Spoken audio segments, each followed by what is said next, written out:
Okay, I am delighted to be with my great friend Julie Seipp, and she has graciously agreed to come and talk to me a little bit about her journey with grief.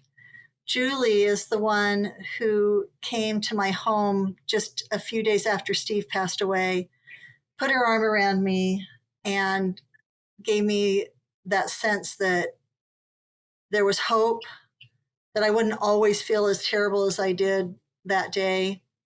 And I'm really excited to share her wisdom. I think, Julie, you're one of the smartest people I know, so I'm excited that you're here with me. I treasure your friendship. I treasure your having helped me on my literal walks through grief with you and our common friends up the hillsides so that I could process. And I will forever be grateful that my friends, you among them, took the time to be with me. It was only fair that God let me find you in your time of grief, because what comes around should go around in terms of good graces. So, I love you. I love you too. Thank you. Thank you for that. You've been a really great friend. So how we know each other is kind of interesting. We both got invited to a hiking group from some ladies that we both know, but we didn't know each other. They, during a time when I was really struggling. As was I. That was the ironic beginning. Exactly, right? Yep. Yeah, they seem to have this knack for finding lost souls like us that needed a little, love and care and a listening ear. And so we started going on these hikes. You were hiking with them before I was, but boy, I just enjoyed you instantly. Your background is so interesting. You've been a teacher. You're a mother of a million children, you usually say, and you've traveled all over Europe, probably all over the world, I'm guessing. But you have a lot. You have a lot of life under your belt. Today is really special, and this was not set up on purpose, but it's kind of an interesting coincidence that today is 58 years since you got married to Joe Seipp, right? January 15th. That's correct. So this is kind of a blessed day, and it's an interesting time that by pure happenstance, this interview fell on this day. So maybe it was meant to be. I think so. And I want to start with that. Just tell me a little bit about how you and Joe met and the time that you had with him, a little bit about him, your life. Joe and I met and immediately hit it off at Gonzaga University. I had known who he was while he was at Gonzaga Prep and while I was at Holy Names Academy, and he was fine. But when we finally really started talking and knowing each other, I think we never looked back. And we got married fairly young. I was a senior in college, made my parents thrilled because I quit school to marry him 6 months before I graduated, because the summer before we got married, we found, by the way, this is January 15th, and I found out in the summer that he was going to be transferred in this training program he joined to Southern California. And or you're in the South. We ended up in Las Vegas for a few months, but we spent most of our time away from Spokane in Southern California. So we had a joint adventure, pure naivete, hitting the road. And it was fun. It was hard. It was time to be poor, but we didn't care. It was really a good time. And we stayed with this company, WT Grant, for 10 years. Then it was a huge company, but it went bankrupt 10 years, almost to the day that Joe started with them. So we moved back to Spokane and found a man named Chuck Yoke who wanted to start inside the city of Spokane, his grocery store chain. And so Joe hooked up with him, and we spent 10 years at a really good economic setup. Not that I especially liked the town. We ended up in the middle of the sticks for 10 years. And you were in Omak then? Yes. I didn't want to put the name of the town down, Oh. but my kids loved it. I just didn't. We moved there from Santa Barbara, so it was like a big difference. 10 years there, and then Mert Rosar died and gave his son the chance to buy 2 stores, and then he gave all the rest to the employees. So Robin chose to buy this store, and it was a fortune. He paid for it compared to when we got it 10 years earlier, and it was enough seed money to open the first Yoke store at Sprague and Sullivan in Spokane. Hence, we moved all 5 kids. Well, one was off at University of Washington by then, but all the kids, their new residence was Liberty Lake because it was close to Sprague and Sullivan. And Joe was well and thriving and bright all that whole time. And I had found out, and neither of us cared, that he had been hit in the head bad and was 6 months in a hospital when he was in high school. And then when my baby was about, I'd say in 6th grade, he started having severe loss of abilities. And he finally died of pneumonia because he just couldn't figure out how to breathe even anymore. His body was down to a reptile brain. And but we had fun almost till he died. Almost till, I'd say, the last 3 weeks were tough go, but he just chose to live every minute he could in any way he could. So I missed him very much when he died, and we had been married just pushing 50 years. And that's when I found out what grief was for real and honest. I had buried my parents, grandparents, but it was an entirely different and far more profound thing to lose my husband. And that's the history of everything. And we've been, one of the other things she was mentioning, we traveled a lot. My job involved teaching gifted kids who every year went to Europe that I taught. And then in the summers, I would go for this company that helped me take the kids to Europe and teach teachers how to do these trips. And they would always be in exotic places. So Joe and I got to go on a safari in Africa together. We got to go up the Amazon together. We got to go to the Great Barrier Reef and Uluru Rock in Australia together. We got to go to Cambodia and Laos and Vietnam together. We got to go all over the world together. It was just a blessed time. So anyway, that's my whole past in a nutshell. So you just had this long, adventurous life Yep. The second you met Joe. Yep. Now, you dropped out of college 6 months before finishing to teaching gifted students and teachers of gifted students. So I just knew. What happened in between there? Children. But anyway, I just plain left GU because, and I told my parents, who were not happy, 6 months ahead, because that's when Joe got told he would be transferred for his first situation. I had wanted to travel. I'd been 1 weekend in Seattle my entire life. Yeah, we camped all the time. We took vacations all the time, but it was to lakes and camping trips because I had a lot of sisters and brothers, and they mostly cared. They saved every cent for education. And so, and we had fun camping, but I was just couldn't wait to see the world. And I could not imagine being without Joe.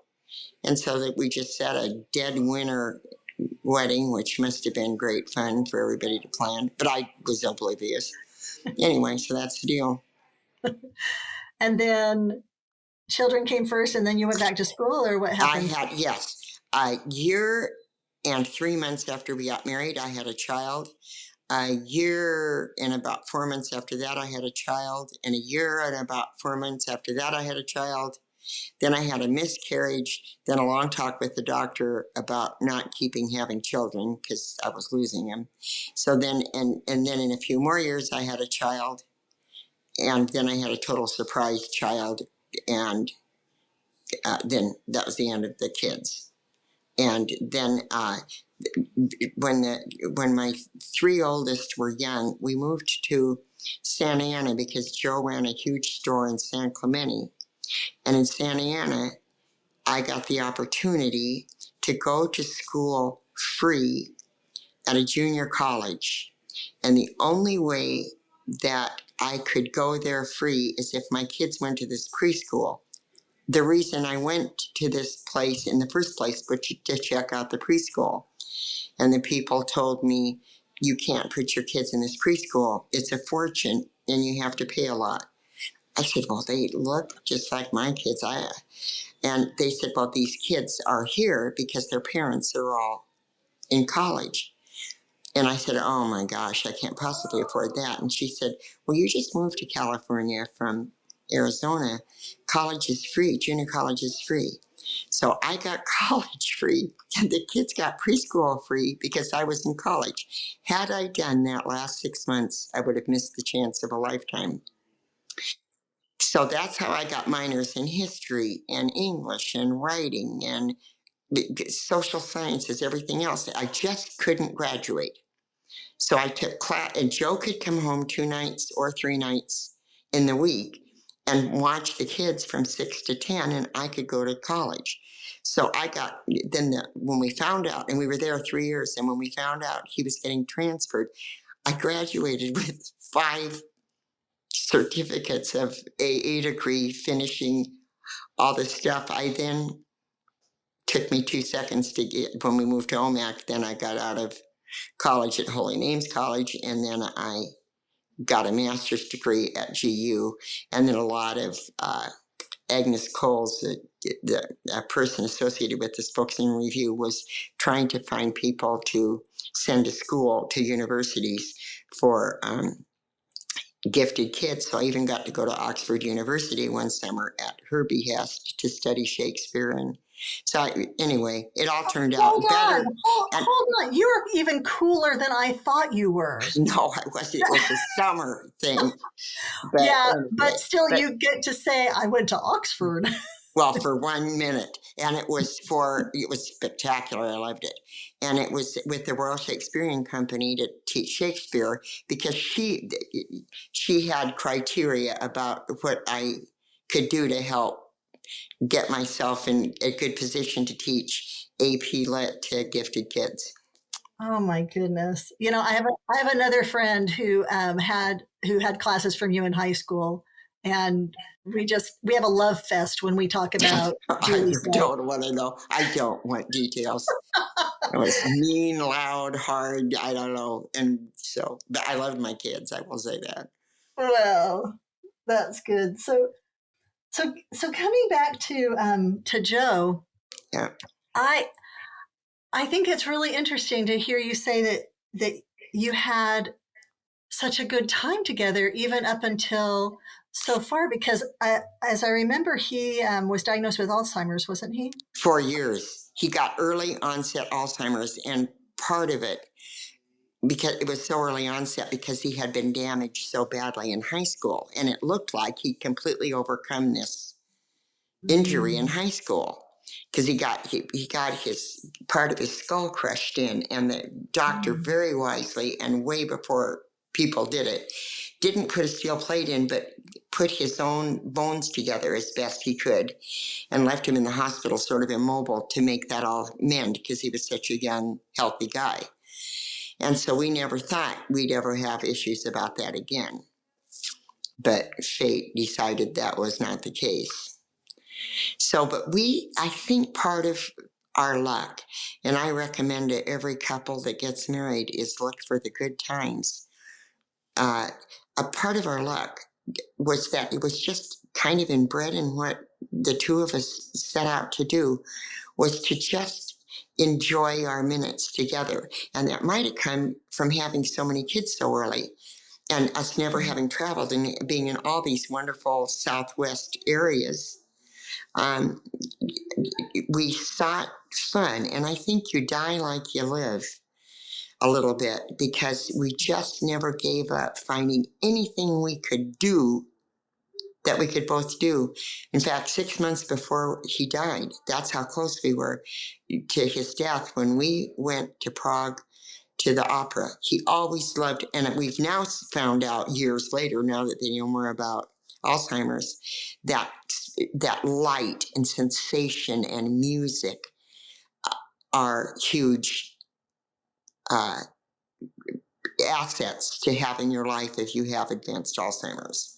So we saw Aida, which is an over the top, insane, and in an opera house that was old in Prague. It was all gold and velvet, those old 1800s things where you sit in the loges up the side. He started crying because and we were so high up and in such inexpensive seats that we were looking straight into all those Czechoslovakian chandeliers. It was just a gift. Anyway, so that within 6 months of his death, we were able to do that. And he could barely walk by then and not talk or anything. But we just somehow, from the day we met, we just didn't pass up a fun minute. Do you think your shared faith had anything to do with? Absolutely. Absolutely. I didn't even think about it then. He went to prep. In fact, I was almost bored, but that was one almost like drawback.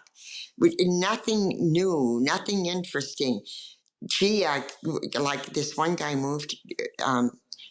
came from Manhattan to go to Gonzaga U. The minute I heard he was from Manhattan, the beginning of my freshman year, I would have married him the next day to get out of town.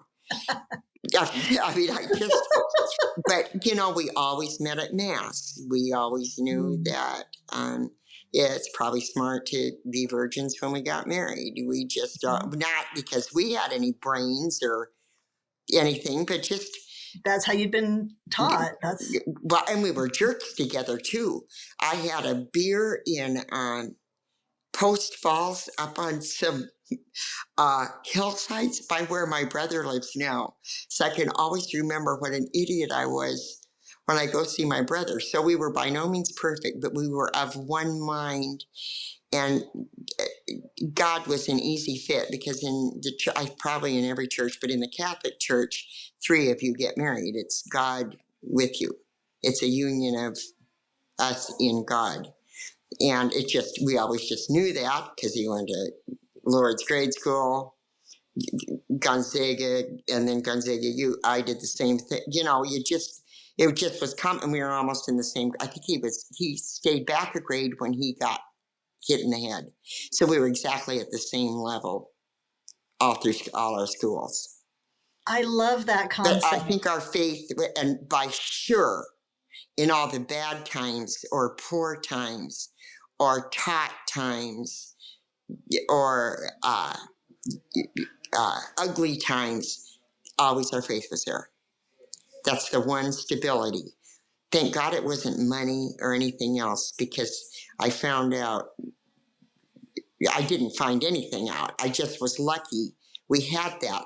Unfortunately, I took my faith for granted, but I suppose that's a good thing. It was a real gift to both of us. So how has your faith changed during these different milestones? How did you rely on your faith when he was diagnosed, when things were getting bad? We never missed Mass. that was the one thing. I don't care if he couldn't keep his mouth shut and yelled and things. I'd sit in the back, and we just never missed Mass. And some days I didn't believe in anything, but we never missed Mass. It just always helped us. Even when I was not Christ driven, we just kept our habits up till he couldn't walk. We literally never missed Mass. And I mean, I probably missed once when a kid had pneumonia or something, but you know what I mean. It was, Right. and then we never had a house empty of some reminders of our commitment to Christ and each other. I don't know. I know more now than I did then. I took stuff very much for granted, though, too. I now think of the people that have to walk a million miles or hide the fact they're Christian or be martyrs, or life was very easy for me to be loved by God and to love God back. I was in a very fortunate, I didn't have to struggle at all. Like my mother lived like 17 miles from a church the whole time she was growing up. And no cars were invented. You know what I mean? Yeah. You couldn't get there. And so I just was really lucky. And without Joe, from my infancy, I lived in a Christ-centered life without my choice. Right. It was a gift that your parents gave to you. Exactly. And set a foundation for, it sounds Exactly. like, what really helped you. And I really hope that when those inevitable bad days come, or the sermon's no good, or it's just such an effort, that people live up to their commitments, because it'll help you to live up to your commitments to your own marriage, your commitments to your friends. Commitment is a gift in its own sake. And the best place to get it is to commit to, I say, commit to Christ, commit to God. Right. And then keep that with all your other love relationships. I don't know. One thing we've talked about these things before, and one thing that really stood out to me that you had talked about, it was the effect of this commitment that you've had your whole life of going to Mass right after Joe passed away. Going through the ritual helped me. I was very mad at God. I was very grief-stricken in all the ways anybody would be, and probably even more, because I'd never had another. He's my only guy in my whole life. Mm-hmm. But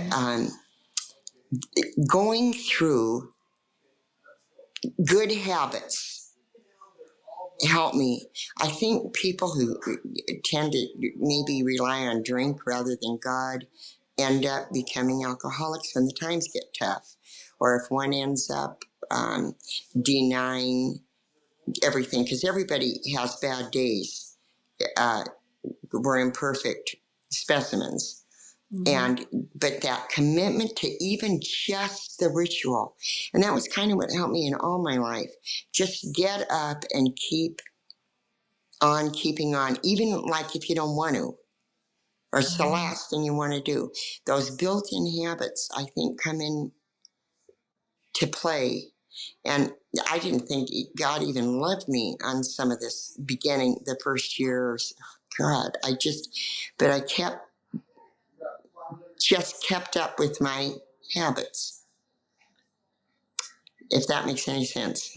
I really believe that the things that are sufficient or needed for the day are what has, what kind of comes to what comes to the surface. And besides that, I honestly think that we've prayed, and God wants you to help people through grief. It's a huge, big deal, and it's a huge, big issue in our poor, torn apart world. So I think we'll get all the help we need. So go. Well, and that brings me back to it was just a few days after Steve passed away, and and he died, quite unexpectedly. Even though he had been sick, it still wasn't. We didn't It's have that. always just a horrific shock, and yours especially so because it was abrupt. I Right, and mine was, yeah, I get it. right. So um, I was in a fog. Uh, I definitely felt loved and sustained, and I but it's awful. It's My just awful.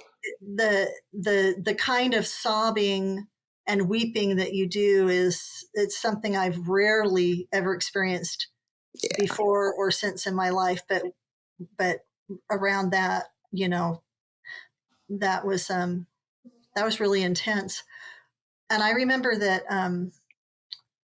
a couple days after Steve had passed away, you came to my house, and I remember we sat down on that little bench right inside the door, and you put your arm around me, and this is what you said, to this effect.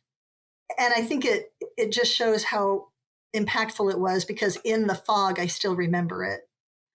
But you said, you know every day for 5 years I mourned Joe. I missed him. And then one day I thought to myself, how lucky am I that I got to have this life with Joe? And I look outside and the sun is shining and there's life, and I knew I was going to be okay. And that expression of hope, that I wasn't always going to feel the way I did that day, was a huge moment for me in my healing from the grief. And I know I've thanked you before. I am so grateful that you came. You just showed up at the door and put I your arm think around me. sometimes, I think sometimes when great, humongous events like the death of a loved person impacts us so bad, I think God gives the rest who are left who love chances to help from their experience.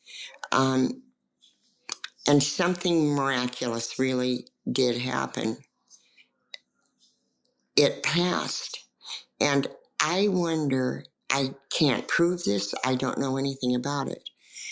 But that after that years of grief, I have found a purer joy than I've ever felt. So from great grief, the passage into joy may be more profound than you can imagine. That it's just joy. I can live in the minute better than I ever could before. And I think that'll happen to people who hang in there and get through everything. That is very profound. But I think it's real, just real, because I had such a great marriage. That's a gift. And to not appreciate it would be a crime. And somehow, through all the downs and horror of him being gone, God found me, or I found myself shocked one day that I knew I had had the greatest of gifts. And it's fun to think about all the funny things we did, and I'm to live my life to the greatest love and joy I can. And it's good for everybody around me. That's another thing I found out. It's good for everybody else to be loved and loving. It's the thing to do.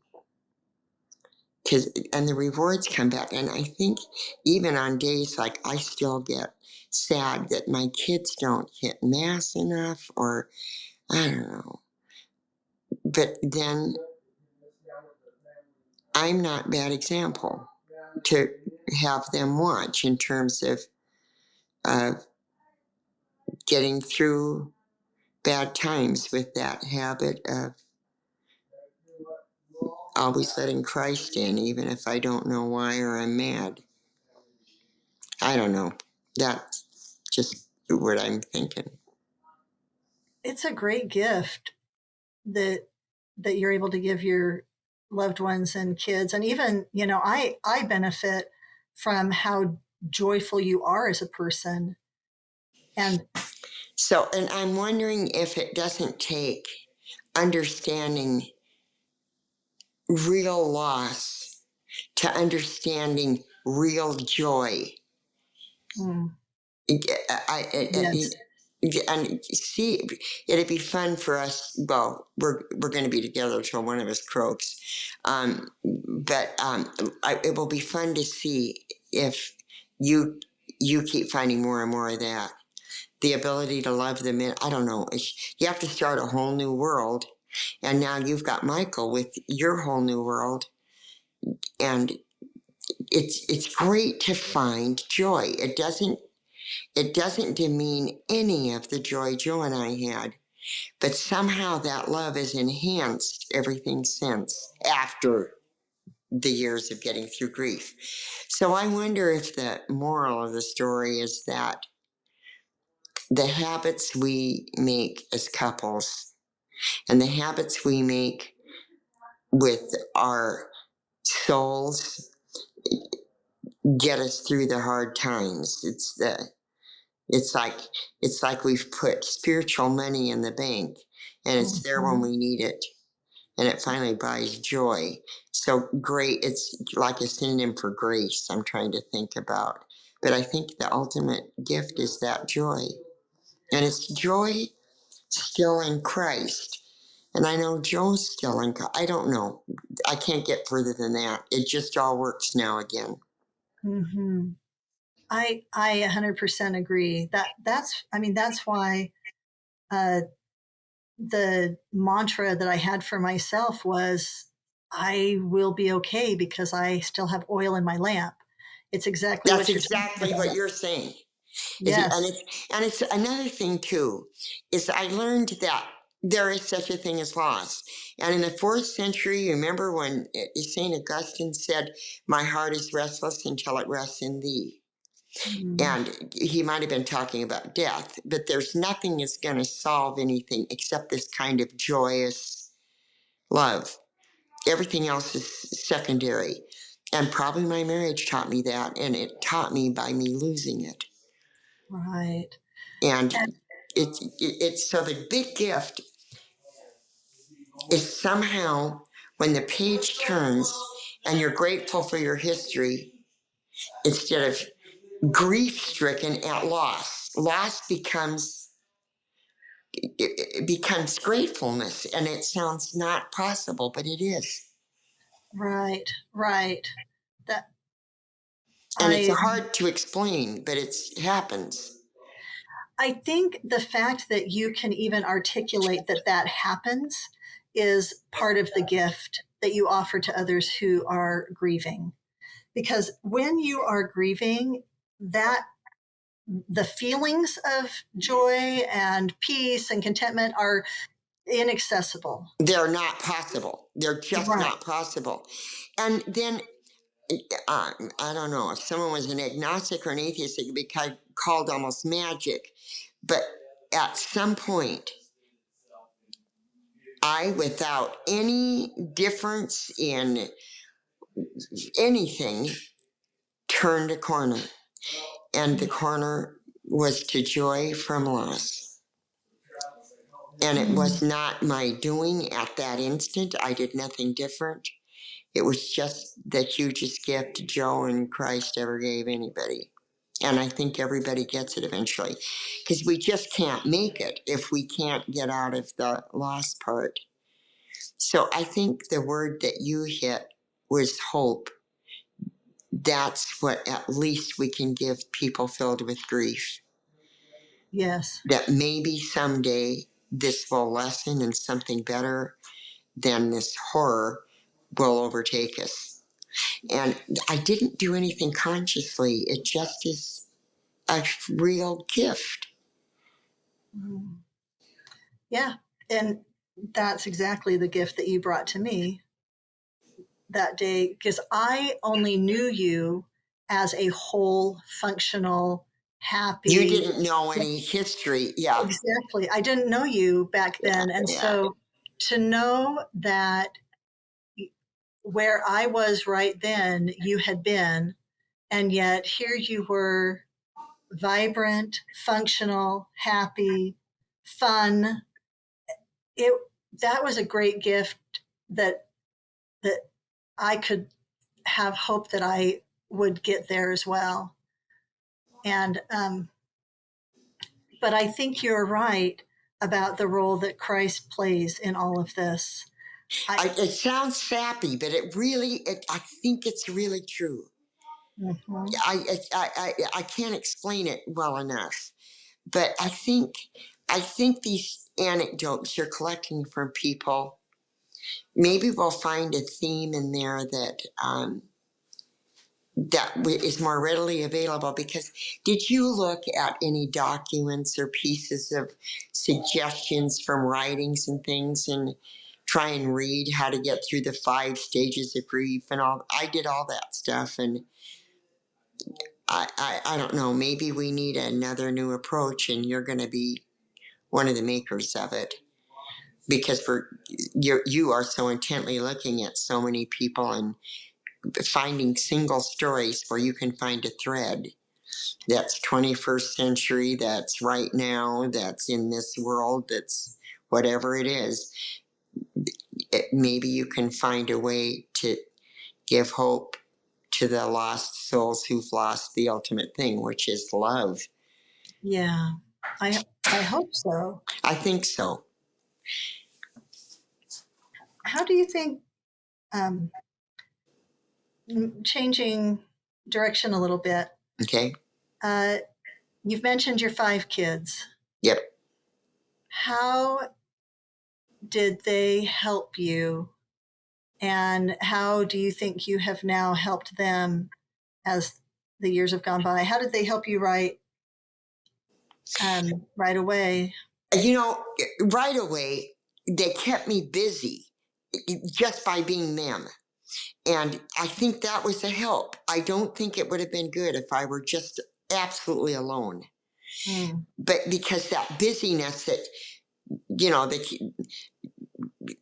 kid doesn't care, it's got to go to school and you got to feed it. And somehow their presence at least got me through days. And then their caring helped me, not as much as I thought it would, but their caring made things progress. And I still haven't analyzed how that magic day happened where I was just a joyful person. But I know that has made me a gift to my kids and good example. Can you expound on that a little bit? My kids are, like, today was my anniversary. They love that um, they're from a family that cherished each other, and they call me and love it. And I hear them say things about what we taught them. The one thing I am sad about, I don't like their more tenuous relationship with the church. Mm. They're Catholic, but they're not. I don't know. I'm having trouble with a lot of people's commitments right now. It just seems like there's a lot of jumble in the world, and I think it makes it harder than when Joe died. So I hope I'm a good example to the kids, and I get rewarded from them by just their existing. I just like them very much. Not only just love them, but I like all their quirks and eccentricities, and the grandkids I adore, and it's and now I think I can be a good grandma and mom rather than the needy. Mm. Maybe you worry about their commitment It's worked because so well for me. well, the foundation of faith was so essential to you getting And through these hard it things. was to them. They never missed church or anything. But now it seems like church is less stressed than maybe it should be Mm. to Yeah, me. yeah, yeah. I understand. I'm I'm a major go to church every Sunday, committed Yes. person, and Yeah. that goes back to I mean, honestly, a promise I made when I was 12 years old to God. I said, I'll never skip church, as much as I can possibly make it. It's And kind of the same, you know, idea. well, The same thing. and I have also found there have been times in my life when um, I did not feel it. I No, did not that's what want I was it. trying to say. You're so Right. smart. The last thing I felt the right after Joe died was how wonderful Christ in God, and Hmm. but I went to mass, Right. Because you had this pattern established, and it was ingrained in you. Right. and it was part of my soul's journey. Right. Somehow I didn't Right. articulate that to any degree, but I had built in that reservoir. You thank God, because I Right. sure wouldn't have picked it up at that point. Right. Right. Right. And that can be different for some people. For some, an experience like this is so jarring and shocking It does that set them back. it Yeah, does turn that's them to God. huge. And they go from maybe not having had much there in reserve to seeking it. And um, And the thing I've always loved about you is that you always recognize the uniqueness of every individual. You always have. And that's what God does. So, probably a lot of people are saved out of their grief by some method of hope, and they turn finally to the church or to Christ or to, you know, faith. I That's a believe good observation. I believe that that faith and spirituality is best experienced in communion. Yeah. I really, it's one thing to be in the woods and worship God, I believe in communion and church is right? huge. Yeah. Right? Yeah. Also, other people on my worst day, other people at least required me to smile or to Right. get out of the way or say excuse. It require community is something critical to human needs. I think Yes, I absolutely agree. And they say that isolation is the ultimate punishment, yeah, and I can see that. yeah, And yeah, at church, it's unforced. Everybody's just there, right. and so it's and it's there's no requirement because the center of the reason for being there is outside each person's self. It's not me entertaining, it's us all being present to Christ. So you're right. I think that that could be a gift to someone who's in the middle of never having had a spiritual life to sure find one. So another thing that you just taught me is it takes all kinds of ways to get people through grief. So if one door shuts, try something else. Because it would never occur to me to invite someone to follow some kind of path I followed. But that could be a good thing for some people too. Why not? You know, if you think I agree. one Now of that you the said it, I agree. I never one of occurred to the me. one of the experiences that I remember thinking in my mind is there were times when I felt a little bit like I was in a boxed room with the lights off, couldn't find the door, couldn't find my way That's out, exactly how I felt. right? And Oh, that's and such a yet, good description. well, and yet someone, the box is isolated. It's not like that's not real life. I'm just simply in there. Yeah. But someone else can come, open the door, turn on the light switch, Yeah. show me that I don't have to be in that And dark maybe that's your place. mission from all this work you've done, assessing the history of Christianity, and maybe you were picked to do all that because it is someone needs to turn the light on, and that's an effort you're trying to make right now. So The maybe you found your mission the because it's huge. I Yeah, a mission I didn't necessarily set out on Or want wanting to be some, a yeah, part of, right? exactly. You're just very Right. perceptive and very good at it.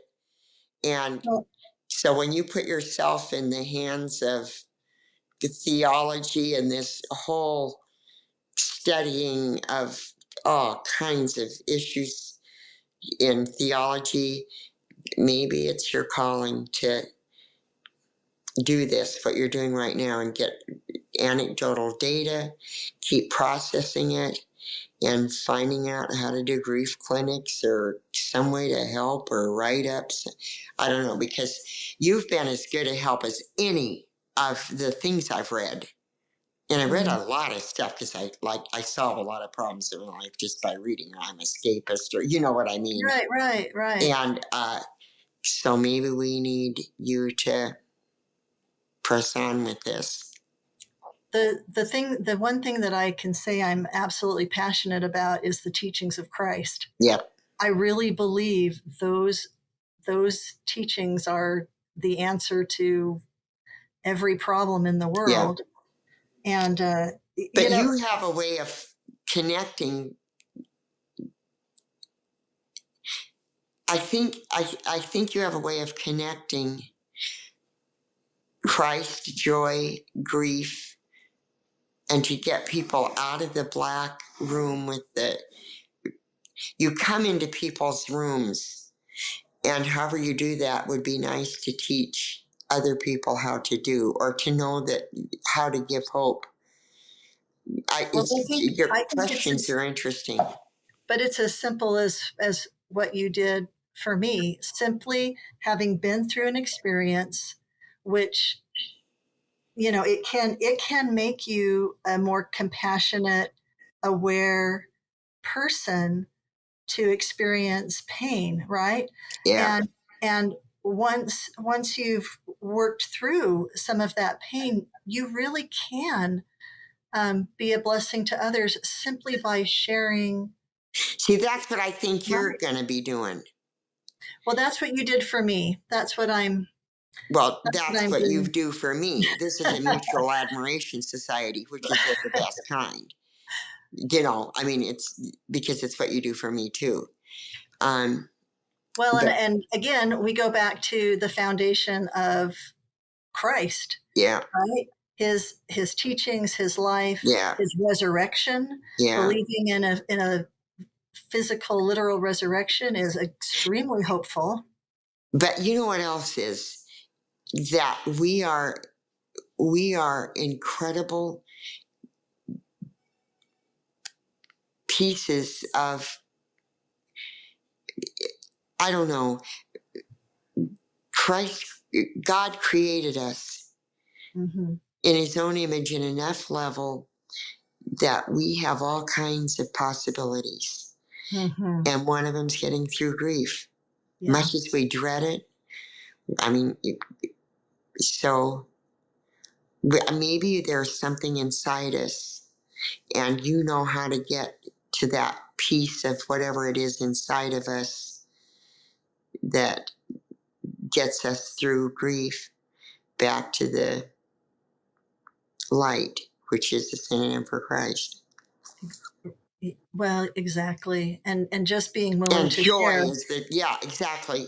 just being willing to share takes, you know, it's taking, well, it's right. It's one of his teachings, right? You don't take your light and put it under a Yeah, basket. it doesn't get to go You, under a bushel, right? right. You put it on a candlestick and it lights all around. And I think, I think a lot of people who are maybe burned out by religion or think that, church is not for them.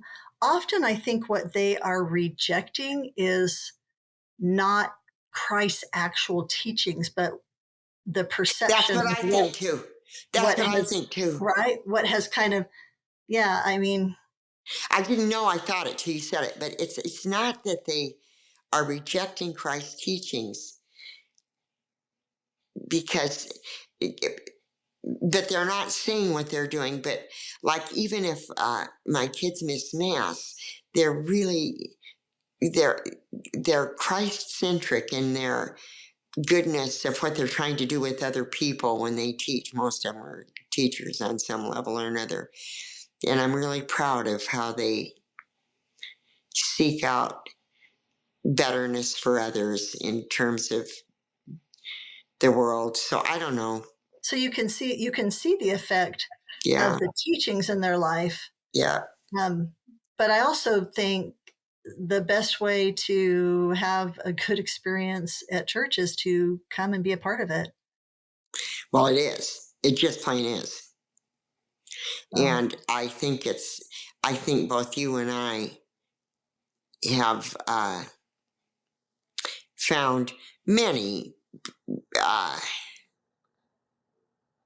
blessings mhm. by living the ritual lives we live, even going Yes, to church. yes. And I think even chemically, God set us up that we like ritual because everybody invents it if they don't have it. Every tribe, every place on the planet Earth where you get some people together, some sort of ritual to some sort of infinity shows up sooner or later, from the Mayans to the Aztecs to the just. I think we just have it in us to like group love, be loved rituals, and I mean on a physical level, on a chemical Yeah. level, even. But because I don't know, I think church has a lot, a commitment where you really go and care, and I think it really makes a difference. Maybe what you and I have discovered is that when you do make it, um, a priority, something that you regularly do, that's when you actually get to reap the benefit of it. That's what I think. You're right there. I am getting totally burnt out. Yep. I am very happy we did this. I would Can like, you just can you answer one last question? yes, I can answer one last question. Okay. So one question I ask everyone: Yeah. what do you think it means to grieve well? Don't give up on hope, and don't let grief fall into despair. And the opposite of despair is hope. So to grieve well is to take care of your own self, and each person's unique, but don't fall into despair. And you have to live with grief a while. It's just part of humans' journey. But there's hope at the end of the tunnel. And seek the hope. Even if there's not hope right that second, I say seek the hope. And don't fall into despair, because there's no answer there. That's the end of the road. That's what I think. Thank you, Julie. Thank I you, really Julie. appreciate it. Thanks for joining me. Okay, and thanks for doing this for all of us. The world's a better place because you're taking care of business, and you put all the time in to study so long, and then you have a tragedy of tragedies of a lost husband, just like I do, and from that, you've gone to school and taken all this theology, and now you're getting it down to a practical, love-centered place to help others, which is everybody's mission from Christ, really. So I want to see the finished result when you're done too, on the practical, read the pages kind of thing, or go to the clinics, or I'm curious. Anyway, you're the real deal. Oh, that's what I always say about you. Well, Thank you are you. the real deal. Okay, peace. Next Okay. time, I would like not to be at 10 below weather, and we will be on a walk again. Okay.